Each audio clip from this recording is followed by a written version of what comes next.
Hello, నేను miss yes రావు. ఆంధ్రప్రదేశ్ ముఖ్యమంత్రిగా చంద్రబాబు నాయుడు ప్రమాణ స్వీకారం చేశారు. అయితే 3 పదవుల మీద అందరి కాన్సన్ట్రేషన్ పెరిగింది. ఆ 3 పదవులు ఏంటంటే, ఒకటి డీజీపీ. ప్రస్తుతం హరీష్ కుమార్ గుప్తా ఉన్నారు. ఎన్నికల కమిషన్ ఆయన్ని నియమించింది ఎన్నికల టైంలో. కానీ ఇప్పుడు ఫుల్ ప్లెడ్జెడ్గా డీజీపీని నియమించేటువంటి ప్రయత్నం జరుగుతుంది అనేది ఇప్పుడు పోలీసు వర్గాల్లో వినిపిస్తుంది. మరొకటి సిఐడి చీఫ్ ఎవరు అనే దాని మీద. ఎందుకంటే ఆంధ్రప్రదేశ్ సిఐడి చీఫ్కి గతంలో లేనంత ప్రాధాన్యత గతంలో జగన్మోహన్ రెడ్డి పెంచేశారు, మాజీ ముఖ్యమంత్రి. సో జగన్మోహన్ రెడ్డి పెంచినటువంటి ఏపీ సిఐడి చీఫ్ పోస్టులోకి ఇప్పుడు ఎవరు రాబోతున్నారు చంద్రబాబు నాయుడు హయాంలో అనేది ఒక చర్చ జరుగుతుంది పోలీసు వర్గాల్లో. మరొకటి ఇంటెలిజెన్స్ చీఫ్. ఇంటెలిజెన్స్ చీఫ్గా జగన్మోహన్ రెడ్డి హయాంలో పిఎస్ఆర్ ఆంజనేయులు ఉన్నారు. ఇప్పుడు ఆయన ఎదురుపడితేనే చంద్రబాబు నాయుడు పక్కకు వెళ్ళిపోతూ ఉన్నారు. ఆయన్ని సున్నితంగా తిరస్కరిస్తూ ఉన్నారు. ఇలాంటి పరిస్థితుల్లో ఇంటెలిజెన్స్ చీఫ్గా ఎవరిని నియమించేటువంటి అవకాశం ఉంది అనేది ఇప్పుడు పోలీసు వర్గాల్లో తీవ్రంగా జరుగుతున్నటువంటి చర్చ. సో ఈ 3 పోస్టులకి ఏ ఐపీఎస్ అధికారులు వచ్చేటువంటి అవకాశం ఉంది. ఆ 3 పోస్టులకు వచ్చేటువంటి 3 ఐపీఎస్ అధికారులు 3 సింహాలు.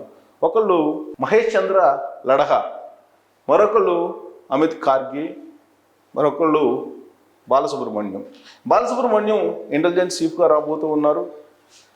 అమిత్ ఖర్గే డీజీపీగా రాబోతూ ఉన్నారు. అలాగే ఏపీసీఐడి చీఫ్గా మహేష్ చంద్ర లడహా రాబోతూ ఉన్నారు అనేది ఇప్పుడు పోలీసు వర్గాల్లో బాగా వినిపిస్తున్న ప్రాచుర్యంలో ఉన్నటువంటి పేర్లు. ఇంతకీ ఈ 3 ప్రొఫైల్ ఏంటి, వాళ్ళు బయోడేటా ఏంటి, ఎక్కడెక్కడ పనిచేశారు అనేది చూద్దాం. సో ఇక్కడ అమిత్ ఖర్గే ఇప్పుడు 1993 బ్యాచ్ ఐపీఎస్ ఆఫీసర్. ఈయన 1993 బ్యాచ్ ఐపీఎస్ ఆఫీసరు. యాక్చువల్గా సీనియారిటీ లిస్టులో అనేక మంది ఉన్నప్పటికీ కూడా ముఖ్యమంత్రి విశిష్టాధికారాలతో ఎవరినైనా నియమించుకునేటువంటి అవకాశం ఉంది. కాబట్టి ఈయన సీనియర్ల లిస్టులో చంద్రబాబు నాయుడికి కొంచెం సమర్థవంతమైనటువంటి ఐపీఎస్ ఆఫీసర్గా కనిపించేటువంటి అమిత్ ఖర్గే, ఈయన జగన్మోహన్ రెడ్డి అధికారంలో రాగానే ఆంధ్రప్రదేశ్ నుంచి బయటకు వచ్చేసారు. ప్రస్తుతం ఆయన ఎక్కడ పనిచేస్తున్నారు ఏంటి అనేది చూద్దాం. గతంలో తూర్పుగోదావరి, వరంగల్, నిజామాబాద్ ఎస్పీగా పనిచేశారు అమిత్ ఖర్గే. ఈయన సమర్థవంతమైనటువంటి అధికారిగా ఈయనకి పేరుంది. విజయనగరం ఎస్పీ, హైదరాబాద్ డీసీపీగా కూడా పనిచేశారు అమిత్ ఖర్గే. 2007లో ఆయన పోలీస్ అకాడమీ జాయింట్ డైరెక్టర్గా ఉన్నారు. పోలీస్ అకాడమీ జాయింట్ డైరెక్టర్గా 2007లో పనిచేశారు ఆయన. 2010లో హైదరాబాద్ జేసీపీ, అలాగే 2011లో విజయవాడ కమిషనర్గా ఆయన పనిచేశారు. ఉమ్మడి రాష్ట్రంలోతో పాటు విడిపోయినటువంటి రాష్ట్రంలో కూడా ఆయన ఆంధ్రప్రదేశ్కి చేశారు. 2011లో ఐజీగా ప్రమోషన్ పొందారు. 2011లో ఆయన ఉమ్మడి ఆంధ్రప్రదేశ్కి పనిచేశారు. 2011 నుంచి 14 వరకు, అంటే ఉమ్మడి ఆంధ్రప్రదేశ్ ఉన్నంత వరకు హైదరాబాద్ అడిషనల్ సిపిగా పనిచేశారు. 2014లో రాష్ట్రం విడిపోయింది. 2014 నుంచి 2015 కాలంలో తెలంగాణ విజిలెన్స్ అండ్ ఎన్ఫోర్స్మెంట్ డైరెక్టర్గా పనిచేశారు ఆయన. 2015 నుంచి 2016లో విశాఖపట్నం సిటీ పోలీస్ కమిషనర్గా పనిచేసినటువంటి అనుభవం ఉంది. సో 2016 నుంచి 2019 వరకు ఏపీ సిఐడి చీఫ్గా పనిచేశారు. కీలకమైనటువంటి పోస్టులో ఆయన పనిచేశారు. చంద్రబాబు నాయుడు టెన్యూర్ ఇది. సో చంద్రబాబు నాయుడు ముఖ్యమంత్రిగా ఉన్నప్పుడు విడిపోయినటువంటి ఆంధ్రప్రదేశ్కి ఏపీ సిఐడి చీఫ్గా అమిత్ ఖర్గే పనిచేశారు. సో 2018లో అడిషనల్ డీజీగా ప్రమోషన్ వచ్చింది ఆయనకి. తర్వాత 2019లో state level police recruitment board చైర్మన్గా ఆయన వెళ్ళారు సర్వీసులోకి. 2019లో state level police recruitment board చైర్మన్గా వెళ్ళిపోయారు. అప్పుడే జగన్మోహన్ రెడ్డి అధికారంలోకి వచ్చారు. 2020 నుంచి Sardar Vallabhbhai Patel national police academy joint డైరెక్టర్గా ఉన్నారు హైదరాబాద్లో. ఆయన నేషనల్ పోలీస్ అకాడమీ జాయింట్ డైరెక్టర్గా ఉన్నారు. అంటే జగన్మోహన్ రెడ్డి అధికారంలోకి వచ్చిన తర్వాత ఆంధ్రప్రదేశ్ నుంచి ప్రత్యక్ష విధులకి దూరంగా ఉన్నాడు ఈయన. సో ఇప్పుడు 2020 నుంచి Sardar Vallabhbhai Patel national police academy joint director హైదరాబాద్లో ఉన్నారు. ఈయన అమిత్ ఖర్గే ఇప్పుడు మళ్ళీ తిరిగి ఆంధ్రప్రదేశ్కి వెళ్ళి ఆంధ్రప్రదేశ్లో కీలక బాధ్యతలు చేపట్టే అవకాశం ఉంది అమిత్ ఖర్గ్. సో ఈయన ఇప్పుడు డీజీపీ కాబోతున్నారు అనేది పోలీస్ వర్గాల్లో వినిపిస్తున్నటువంటి తాజా చర్చ. ఇక బాలసుబ్రహ్మణ్యం 1994 బ్యాచ్కి సంబంధించిన ఐపీఎస్ ఆఫీసర్. ఈయన ఉమ్మడి ఏపీలో ఇంటెలిజెన్స్ ఐజీగా పనిచేశారు. ఐజీగా పనిచేసినప్పుడు మంచి పేరు కూడా సంపాదించుకున్నారు ఇంటెలిజెన్స్ ఐజీగా. రాష్ట్ర విభజన తర్వాత ఆంధ్రప్రదేశ్కి బదిలీ అయ్యారు.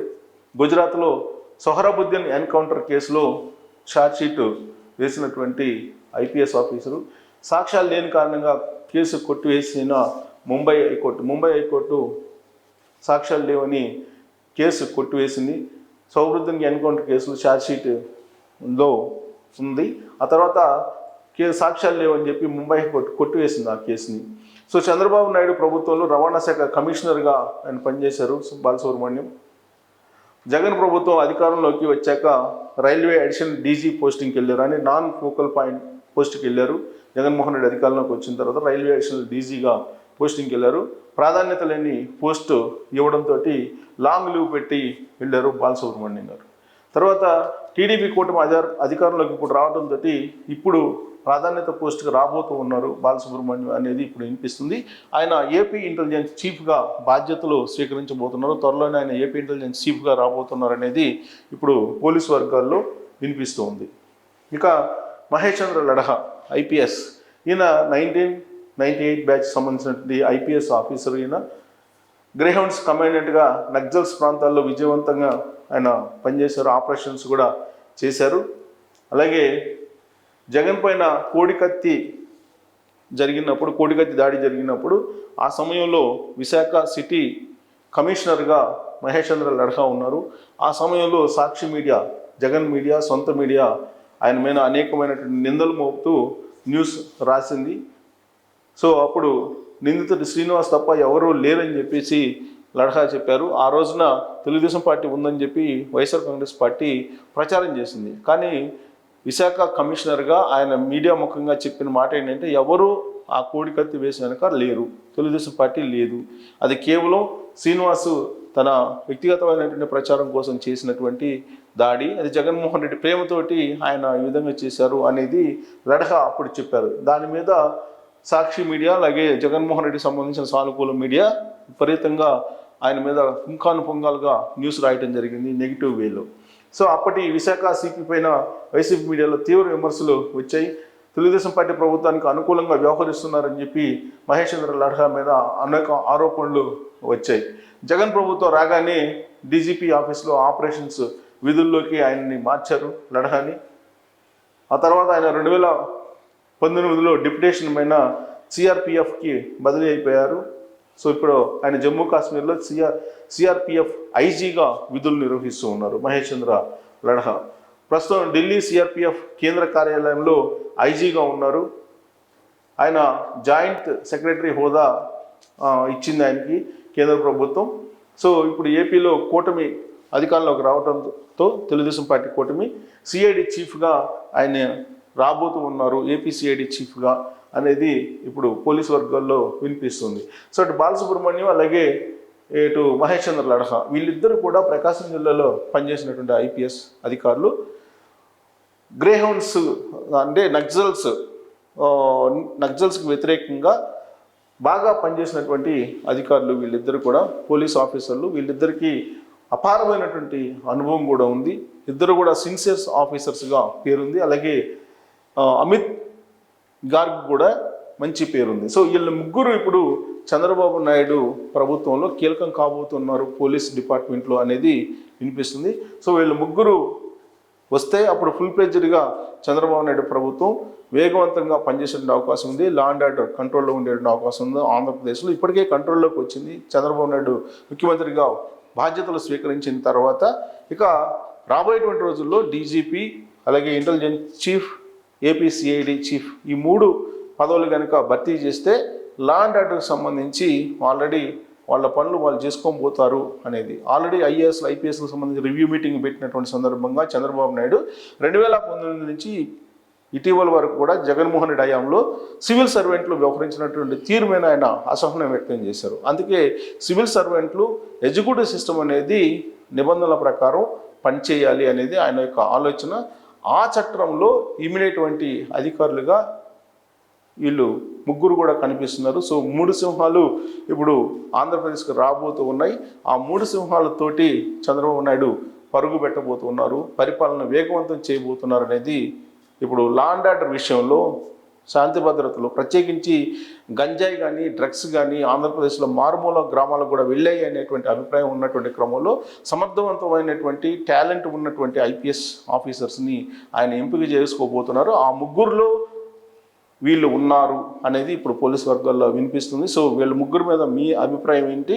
చంద్రబాబు నాయుడు ఎంపిక ఎలా ఉండాలి అనే దాని మీద కామెంట్ రూపంలో మీ అభిప్రాయాలు తెలియజేయచ్చు. Thank you very much.